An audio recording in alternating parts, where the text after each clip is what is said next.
I don't have a clue what I'm saying. To all the listeners and the viewers, welcome back to the Stuck in My Thoughts podcast. As always, I'm your host, Justin Stuckey, and I got my boy with me today, Mr. Dieunerst Collin. Dennis, appreciate you being on the show, man. Ain't no problem, man. It was really an honor to be on here. Yes, sir. Yes, sir. We in Atlanta with it again at the NIL Summit, and if you don't know, we're going to take you back about, what, a decade ago? Yeah. Decade ago. My man Dennis was known for his legendary Popeyes meme. And we're gonna drop it in the link, man. But Dennis, we're here at the NIL Summit. We know that, recently, college athletes have been able to get paid and make money off their name, image, likeness. And your story started way back when, way before NIL was thought about. So take us back to that moment, back home to where you are now. Man, the fact that all this happened a decade ago is like really crazy. So I was 9, I was with me, my dad, and my little brother. Popeyes was always a good thing for us because we would be able, every time nobody didn't want to cook, it's like, okay, let's go get a family box at Popeyes. So it's me, my dad, and my little brother. We go to the nearest Popeyes around my area. So we get there, we get the food, get the bag, get a cup, an empty cup, obviously. And my dad and my little brother say, hey, we're going to use the bathroom. Just go ahead and get us some tea. So I stand in line. Then a random guy just comes in, having a good time with his friends and everything. And obviously he sees that I look familiar to, obviously, the actual famous Terrio himself. So he records me say, ooh, Terrio. And I'm looking at him, obviously I did decide. I'm like, why are you recording me? Like, I don't know who you are. Yeah. So with everything that happened from that day, 2 weeks later, I actually figured out on Facebook that, it went viral. Had, I think, over 500,000 likes, over a million comments. And then going through that phase in my life where I got famous for something that I didn't like. It was like, man, I don't know what I want to do because I'll just stay inside and don't ever go outside ever again. And then obviously I dealt with the mental health and all that stuff. And then let's double back on that though, because most people don't know that part of the story.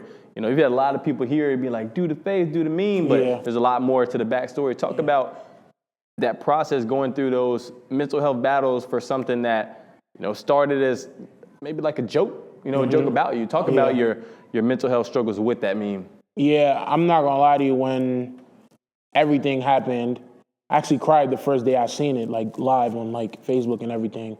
And it was like, dang, I really am on a video for something that I really don't want to be on. And me seeing that, it was like, I don't know. I don't ever want to talk to nobody again. I think I'm just going to stick to the people that's in my house only. I don't ever want to talk to nobody. And it messed with my head a lot. It messed with me. I was in elementary school at the time. It messed with me in school and all that stuff because I just had random people just going to me, hey, you're Loterio. Hey, you're Loterio. That's not my name. Obviously, I'm Dennis. Yeah. So it kind of affected me really, really bad. So transitioning from that time, it was a few years. The meme is out. Mm-hmm. You're still a normal person. And that's what we don't see a lot of times. The memes that go out, those are real people. These aren't the AI we got now, people just creating stuff. This is a real person. You're still going to school. You're still pursuing sports. And that's what we get to next. You win the state championship. And you post a picture from Popeyes to state champion. What was your motive behind that? Because it sounded like you had a little, little pent up. We've been waiting on that one. So, after we won the state championship game, so the championship game was so hype to the point where, till this day, the last play is really questionable. So when we obviously got the fumble return for 100 yards, scored a touchdown, game's over. So my adrenaline is very high, super excited, because I worked very hard to obviously win a state championship at the time. And out of nowhere, my head coach, at the time, Coach Oliver, tells me, hey, you worked real hard for this. Here, you deserve it. So I got the picture. I got the trophy.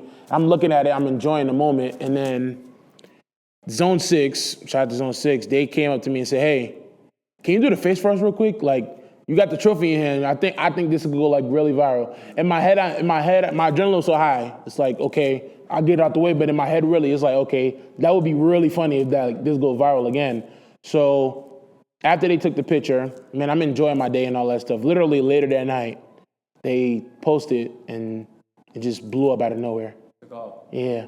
That's what's up. So after it blows up, how long after that did Popeyes reach out? Because at this point, they got to know who you are. This is a decade later. Like, when is the company starting to be like, okay, this guy is us. This is a good marketing tool. When they reach out? They actually reached out literally like a year later. Okay, that's a long time. So when everything happened, I was gaining a following. I think I gained about 40-something K within like a good 2-3 weeks. Yeah, like 2-3 weeks, man. It was like really quick. I got all that, and then, they said, hey, let's make an ad. Let's actually get Popeyes to actually throw you a deal. And at the time, NIL wasn't a thing, so I kind of like thought, man, it won't happen. Yeah. But let's just do it just because. So we made the ad and everything. And Popeyes actually commented on it and they say, yeah, man, go get you some chicken. That's all they said. And at first, in my head, I'm like, okay. They commented. We finna chat it up soon. Sadly, that never happened. And then it was like a year later when the picture obviously went viral again, it came up to me. The Sports Center reposted it, and people are telling me, hey, you got to capitalize off this. And in my head, I'm like, man, it's not going to work. Yeah. But I'm going to just try it just so everybody get off my back. But knowing me, in my head, I'm like, man, I hope this really works because trust me, I just want people to know who I am and know who I am as a football player and who I am as a person. So I said, hey, let's make the post, see what happens. Made the post literally. Everybody reposted it. I'm not going to lie. I think a couple people that I've seen repost it. Nelly reposted it. Shout out Nelly. I'm going to St. Louis next week. Shout out Nelly. Erykah Badu actually reposted it. That's tough. That's what shocked me a lot. Mm-hmm. And then just seeing how everybody was like, man, this kid deserves all this. Like, you guys should really invest in him. Like, so literally in less than 24 hours, they hit me up saying, hey, my DM, let's work. So as soon as they did that, they gave me a lot of information. We got to work. Yeah, and now Dennis repping Popeyes. So let's get to the biggest story, because every story has a journey. Yeah. And your journey started in the actual Popeyes restaurant with a random man trying to get you to do a dance that you didn't know nothing about. That wasn't you. Then you get to national television across millions of TVs in a Super Bowl commercial. Yeah. Talk about that experience. You mentioned, you went down to Miami. They flew you out to Miami. Talk about that experience, those days, and really reaping the benefits of, you. Yeah. Surprisingly, I was actually in New York when they called me and said, hey, we have an idea. We want to make a commercial. I'm like, okay, bet. Let's make the commercial. Let's get everything right. They say, hey, we need to do this as soon as possible.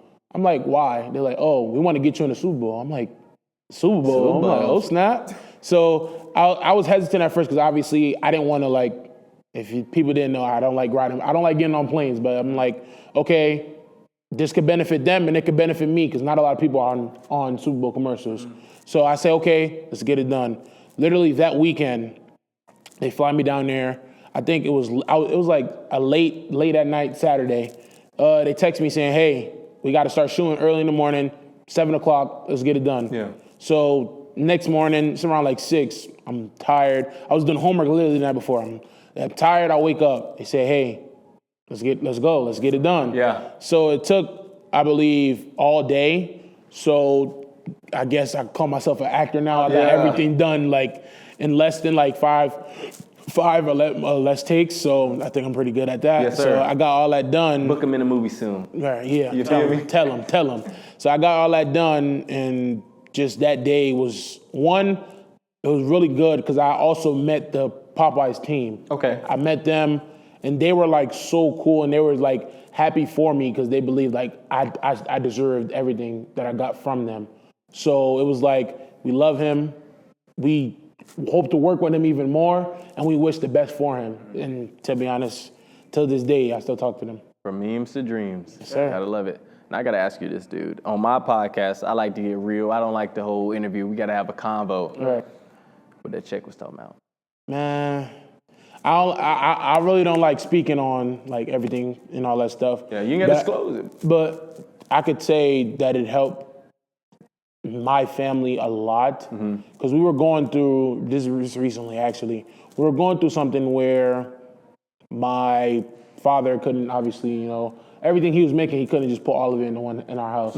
So if you didn't know, my mom has a mental problem, so it's only my dad working. I had to learn how to be independent really early. So like as soon as I got a job, everything I make, hey, you have to survive off that for yourself. You can't go around just giving me like, Dad, can I get that? Can I get that? Yeah. So when I got the deal, it was like, whoa, this is the most money I ever seen in my life. I never seen this type of money ever. Yeah. So when I got it, it was like, hey, first thing I'm gonna do is, hey, you take this and you pay everything off and let's be fine. So now it was enough to the point where they're actually rebuilding my house, and yeah, we're pretty straight now. Hey man, that's what's up. That's life changing right there. Yeah. And you think about something that starts as such a small detail. And I'm a believer. I don't know what your faith is. I am too. Yeah. Hey, we love believers, man. And knowing God's story and His journey for you, you never know how it may work out, but it just work out in that crazy manner. Start out as